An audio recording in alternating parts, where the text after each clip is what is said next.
Fala pessoal, tudo bem? Seguindo alguns pedidos aí, Joconda, psiquiatra na área, eu vou falar agora sobre alguns transtornos específicos e o meu objetivo em relação aos próprios transtornos é falar de um jeito informal, como eu vejo no consultório, na prática, com algumas pitadelas aí de questões de diagnóstico, sintomas e tudo mais. O de hoje eu vou falar sobre transtorno de personalidade borderline, que eu acho que é algo sempre nos últimos anos aí midiático e que alguns seguidores pediram. Então, por favor, não deixa de se inscrever, compartilhar, comentar, que me ajuda, o canal está em crescimento e o meu objetivo é divulgar informação útil, ética e para pessoas que se interessem pelo tema ou que tragam algum benefício com esse tipo de estudo, tá bom? O transtorno de personalidade borderline, como o nome sugere, é um transtorno de personalidade, ou seja, transtorno é algo que causa problema e personalidade é a forma, né, o modo com que o indivíduo ele age, reage ao mundo e às pessoas, né? Então, é uma forma como ele age e reage ao mundo, às pessoas, em suas relações diversas, de forma disfuncional, que traga algum prejuízo. Essa é a caracterização. E aí, dentre os transtornos, tem vários, né? Tem transtorno de personalidade borderline, narcisista, histriônico, antissocial. E falando propriamente do borderline, algumas características são bem demarcadas, né? Em relação à causa, como todo transtorno psiquiátrico, a gente vai falar que é multifatorial, que tem questões genéticas, questões ambientais, questões, enfim, diversas que culminam no aparecimento desse tipo de problema, mas que de forma geral, alguns transtornos, algumas síndromes psiquiátricas e diagnósticos são mais para um lado do que para o outro e tem algumas peculiaridades. No caso do borderline, é muito comum a questão genética, sim, então é muito comum pai, irmão, mãe, vô, parentes de primeiro grau, sobretudo, terem também alguns transtornos, sobretudo transtornos de personalidade. É relativamente comum também a questão borderline, a questão histriônica, correr em paralelo na família, e também um histórico de transtorno afetivo bipolar, TDAH. Então, assim, no consultório, na prática, o que significa? Significa que quando a gente atende um paciente que corresponde a um possível diagnóstico de borderline, é comum que na família também tenham pessoas que têm diagnósticos psiquiátricos comórbidos ou o próprio borderline. Também, especificamente falando desse tipo de transtorno, é comum algumas características na história do indivíduo que são muito prevalentes, são muito comuns. Entre elas, a negligência emocional, a negligência parental, né? Não necessariamente os pais não estarem presentes, mas eles estarem presentes de uma forma ruim, disfuncional. É relativamente comum na história dessas pessoas, bem como histórico de bullying, de violência, seja violência psicológica, entre elas o abandono, a negligência parental, por exemplo, como o histórico de violência sexual, que infelizmente é absolutamente frequente. O Brasil, né, ele tem um histórico muito ruim, né? A gente sabe que os dados não são tão fidedignos assim e infelizmente é muito comum vir isso na história dos pacientes, sobretudo pacientes mulheres, infelizmente. Então, isso ajuda o profissional a construir um raciocínio e construir uma lógica para pensar num possível diagnóstico borderline.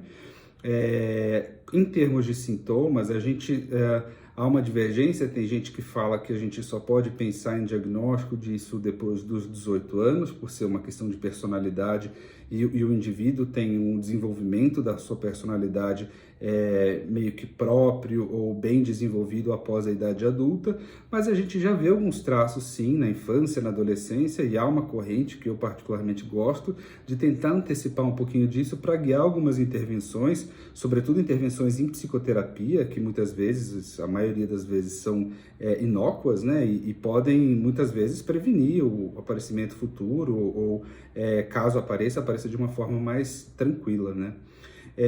Os sintomas são baseados eu sempre falo, em três grandes esferas, né? Na esfera do humor, em que é comum vir um quadro de ansiedade, de depressão, a esfera da impulsividade, em que é comum ver com questões de impulsividade do tipo dependência química, dependência de jogos, dependência, compulsão sexual, aquela coisa de viver perigosamente, e a questão psicótica, que aí não necessariamente é a psicose, de alucinação, de delírio, algo muito mais concreto, mas também quadros, por exemplo, de autorreferência, né, que a pessoa de achar que está sempre acontecendo algo com ela, de que aquilo é com ela e não com os demais, de achar que estão olhando para ela de um jeito diferente e tal, às vezes de ouvir vozes que são frustras, ou seja, eu acho que ouvi, mas eu não tenho certeza, sabe? E basicamente é isso. Há um prejuízo grande, né, e o que demarca qualquer transtorno de personalidade nas relações interpessoais, ou seja, são pessoas que muitas vezes se relacionam de jeitos ruins, né, com os seus pares, com amigos, com familiares, com relacionamentos afetivos, namoro. Isso causa uma série de prejuízos muito grande, né, na vida da pessoa. É comum na história a gente ouvir de inúmeros relacionamentos que não se sustentam, que a pessoa começa e termina vários namoros, brigas homéricas e no trabalho também, pessoas que muitas vezes têm prejuízo de dificuldade, né, de se relacionar no trabalho.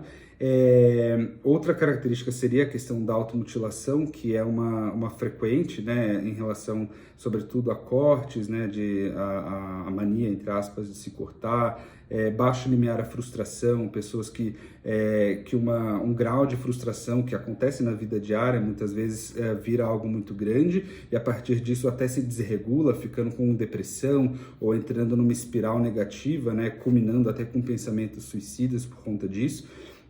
Distorção da autoimagem, então achar que o corpo está muito gordo quando não está muito magro quando não está muito feio quando não está, de achar que tem que não serve para nada, que é uma autoimagem muito pessimista, né? E impulsividade, como eu falei, muitas vezes associada ou não, mas associada à frustração, né? Então, se frustrou porque alguém falou de um jeito ruim, porque teve um término de relacionamento, aí acaba indo para compulsão de comida, compulsão sexual, dirigir perigosamente, usar substância para tentar aliviar aquilo que também é um outro grande sintoma, que é a sensação crônica de vazio, né? Uma angústia, uma sensação de não pertencimento, que também é muito comum. O tratamento ele é muito guiado de acordo com esses sintomas, então, como é muito comum, e na psiquiatria é a regra e não a exceção, as comorbidades, né? Então, é muito comum ter depressão, é muito comum ter ansiedade, é muito comum ter, por exemplo, TDAH, compulsão alimentar, dependência química.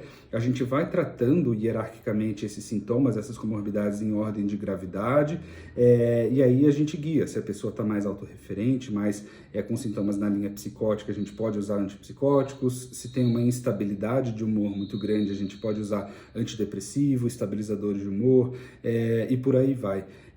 A terapia é absolutamente fundamental, como qualquer transtorno psiquiátrico de forma geral e transtorno de personalidade sobretudo, para mudar essa série de comportamentos, de pensamentos e padrão, como o próprio nome fala, de personalidade, disfuncional para algo que seja mais funcional para o indivíduo.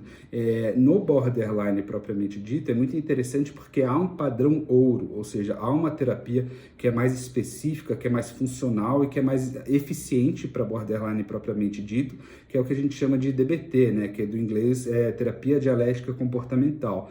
E essa terapia vai se basear em grupos, em terapia individual, em terapia de mindfulness, para a pessoa criar consciência de si, desenvolver o próprio self, se relacionar com uma terapia de grupo de forma mais elaborada e interessante e aprender a lidar com as frustrações de maneira mais adaptativa.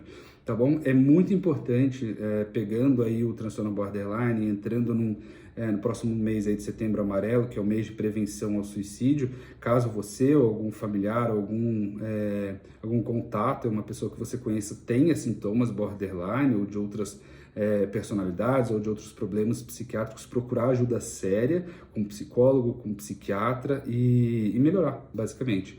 Dúvidas, angústias, por favor, curtam, compartilha, comenta, pode comentar aí que eu vou tentar resolver, tá bom? Muito obrigado aí, um abração.